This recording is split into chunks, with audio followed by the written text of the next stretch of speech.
ఆంధ్రుల హక్కు అనే నినాదంతో రాష్ట్ర వ్యాప్తంగా ఉద్యమం మొదలైంది. దాదాపు ఉద్యమంలోకి యువత విద్యార్థులు పూర్తి స్థాయిలో వచ్చారు. 1966 నవంబర్ 1వ తేదీన రాష్ట్ర వ్యాప్తంగా నిరసనలు చేపట్టారు. లాఠీ చార్జీలు కాల్పుల్లో 32 మంది చనిపోయారు అధ్యక్ష. వీటిలో ఒక బిగ్ లిస్ట్ ఉంది అధ్యక్ష, 32 పేర్లు.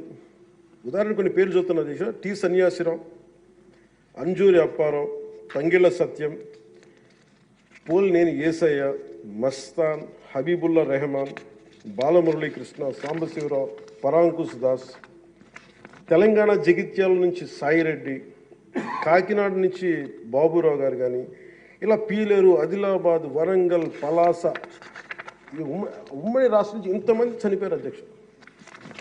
ఇది ఒక ఇంపాసిబుల్ టాస్క్ అధ్యక్ష. దీనిని ప్రైవేటీకరణ జరిగిపోతుంది అని అంటే ఎంత బలమైన ఇబ్బందులు పెట్టారంటే అధ్యక్ష. ఆ రోజున వీళ్ళు ఈ రోజున కూర్చోబెట్టి వీళ్ళు చాలా ఎక్కువ మాట్లాడుతూ ఉన్నారు.